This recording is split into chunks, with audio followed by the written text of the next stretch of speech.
আমি বিশ্ববিদ্যালয়ের শিক্ষক হিসেবে নিয়োগের জন্য 2-3টি বিশ্ববিদ্যালয় পরীক্ষা দিয়েছি, কিন্তু লবিং ছাড়া হয় না।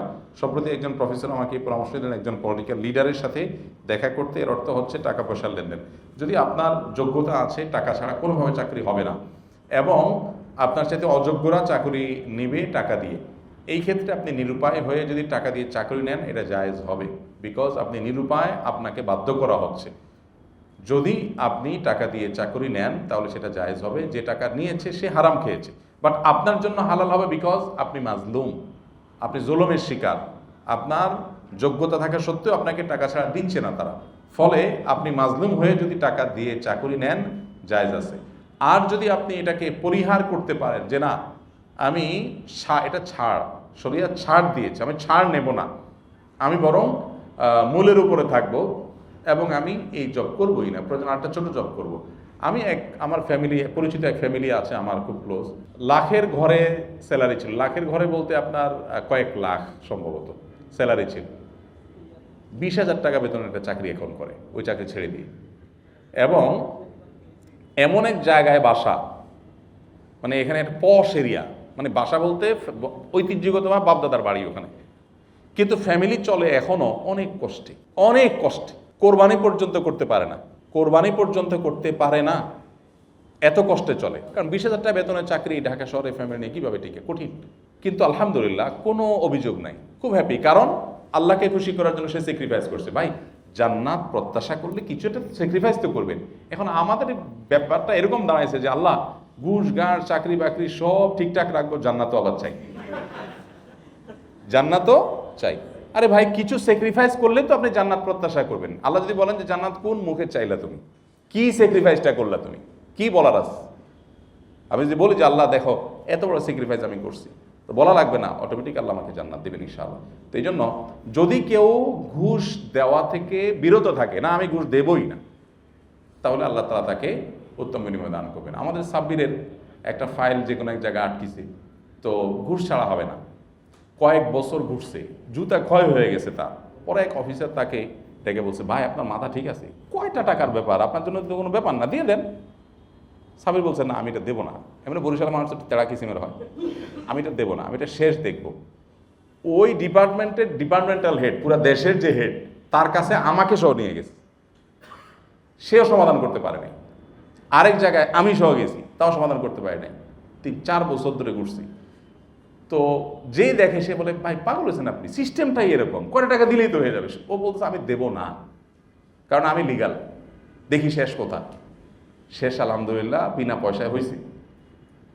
তো এখন কেউ যদি এরকম সিরিয়াস হয় যে না আমি দেবো না, অন্যায় কাজ আমি করবো না, তো সে আল্লাহর কাছে আজর লাভ করবে। কিন্তু কেউ যদি দেয়, সে দায়ী হবে না। ঘুষ দিয়ে যদি সে চাকরি নেয়, সে আল্লাহর কাছে দায়ী থাকবে না, বিকজ তাকে বাধ্য করা হয়েছে। সরকারি কর্মকর্তারা অনেক ক্ষেত্রে নানা ধরনের অনুষ্ঠান আয়োজন করতে হয়। বিভিন্ন দিবসের সাংস্কৃতিক অনুষ্ঠানে গান বাজনা, নাচ সহ নাচ ইত্যাদির আয়োজন সিনিয়রদের নির্দেশনা করতে হয়। দায়িত্বপ্রাপ্ত হলে করণীয় কি? ভাই দেখুন তো, বিভিন্ন দিবসে রীতিমতো স্কুলগুলোকে, বিভিন্ন শিক্ষা প্রতিষ্ঠানকে বলা হয় না, বিগত সময় করা হয়েছে, আমার মনে জানা আছে যে নাচ গান অনুষ্ঠান করে সেটা ভিডিও করে সিডি জমা দিবেন। এখন আছে কিনা আমি জানি না, এরকম ছিল। তো এটা তো অনাচার, এটা তো রীতিমতো সাংবিধানিক অধিকার লঙ্ঘন করা। আমার ধর্ম আমাকে অ্যালাউ করে না, সেটা আমাকে করতে বাধ্য করা হচ্ছে, এটা আমার সাংবিধানিক অধিকার ক্ষুণ্ণ করা হচ্ছে। এগুলোর বিরুদ্ধে ফাইট করা দরকার আপনাদের। এতটুকু গাঁটে শক্তি থাকা দরকার যে স্যার এটা কি আসলে আমরা আইনত করতে পারি? একজনের রিলিজিয়ন, তাকে যদি কোনো কিছু অ্যালাউ না করে, এটা তো সাংবিধানিক কোনো বিষয় না যে এটা না করলে আমার মানে মহাভারত শুদ্ধ হয়ে যাবে, এমন না তো। তাহলে এটা আমাকে কেন করতে হবে? ফাইট করা দরকার, পরিবেশ গড়া দরকার, প্ল্যান করা দরকার। যদি সে প্ল্যান থাকে, পরিকল্পনা থাকে, ফাইটের মধ্যে থাকে, তাহলে সেক্ষেত্রে নিরুপায় হিসাবে আপনি করলে সেটা আল্লাহ তাআলা মাফ করবেন। কিন্তু আপনি যদি এটাকে মেনে নিয়ে চলেন, তাহলে সেটা আল্লাহর কাছে মাফ হবে না, সোজা কথা। বিভিন্ন ওষুধ কোম্পানির প্রতিনিধিগণ ডাক্তারকে না জানিয়ে বিভিন্ন গিফট নিয়ে আসেন। আমি যদি তাদের কোনো বিশেষ সুবিধা না দেই, তারপরও যদি তারা গিফট নিতে জোর করে, তখন কি গিফট নেওয়া যাবে? ভাই, এই গিফটটা আপনারা জোর করে, আমরা তো চাইলেও দিবে না। মানে তাহলে বোঝা গেল ডাল মে কুছ ভি নেহি, পুরাই কালা হ্যায়। মানে আপনি বলতেছেন যে আপনি কিচ্ছুই করবেন না, তাও আপনারা জোরাজোরি করবেন। ভাই, দুনিয়া এরকম সহজ হয়ে গেল? যে লোকটা জোরাজোরি করতেছে, এখন রিক্সাওয়ালার সাথে 5 টাকা নিয়ে মারামারি করতেছে, তো সে হঠাৎ করে হাতেমটাই হয়ে গেল কেন? বোঝা গেছে যে ভাই জিনিস কাজ করেই। আপনি যখন গিফট গ্রহণ করবেন আপনি দুর্বল হবেনই হবেন, তাই না? আপনি যখন পেশেন্টের কাছ থেকে ফি নিয়েছেন তখন আপনি ফির বিনিময়ে পেশেন্টকে সার্ভিস দিবেন, এটা আপনার বাধ্যবাধকতা হয়ে গেছে। এরপরে অতিরিক্ত যদি আপনি এক্সট্রা সুবিধা নেন সেটা উৎকোচ হবে। ঠিক একই কথা প্রযোজ্য সেই টিচারদের জন্য যারা স্টুডেন্টকে পড়াচ্ছেন আর বিশেষ গাইড সাজেশন করে ওই গাইড কোম্পানির কাছ থেকে কমিশন খান। এটা একই ক্যাটাগরি জিনিস। কারণ আপনি যখন একটা নির্দিষ্ট পয়সার বিনিময়ে তাকে পড়াচ্ছেন তখন আপনার দায়িত্বের মধ্যে পড়ে গেছে তার জন্য উপযুক্ত গাইড সাজেশন করা। তো সেটা করে আপনি যখন নির্দিষ্ট দায়িত্ব পালন করে উপরে ইনকাম যেটা হয় সেটাই ঘুষ হয়। আপনি ক্লায়েন্টের কাছ থেকে, পেশেন্টের কাছ থেকে আপনি যে টাকাটা নিচ্ছেন সার্ভিসের বিনিময়ে সার্ভিস দিচ্ছেন, টাকা নিচ্ছেন, ফাইন। এখন অতিরিক্ত যেটা নিচ্ছেন সেটা কি? সেটাই ঘুষ।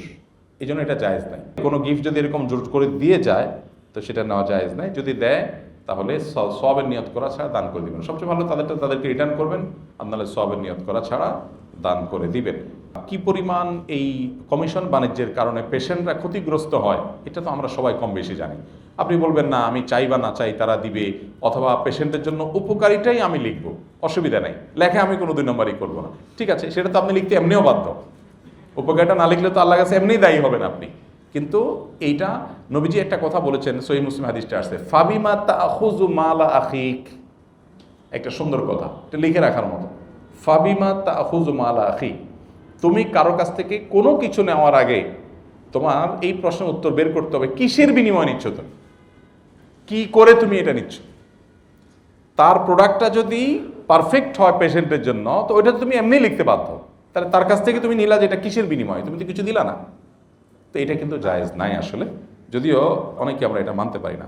কাস্টমসের চাকরি কি হালাল? আমার টাকায় আমি পণ্য কিনে দেশে আনবো, তাতে সরকার ট্যাক্স নিচ্ছে, এই কাস্টমস শুল্ক নেওয়ার বিধান কি? বড় প্রশ্ন। তবে উত্তর সহজ, সেটা হলো যে চাকরি হালাল হবে আপনার, আপনার চাকরি হারাম হবে না। বাট এই সিস্টেমটা, যে সিস্টেমটা প্রচলিত আছে, এই সিস্টেমটা এটা ইসলামী শরিয়ার বিবেচনা সঠিক কিনা এগুলো আসলে এত দীর্ঘ গবেষণার বিষয়, 10-20 পৃষ্ঠা এটা ডিসকাস করতে হবে, সংক্ষেপে বলার জিনিস না। তবে কেউ চাকরি করলে তার চাকরি হারাম হবে না ইনশাআল্লাহ।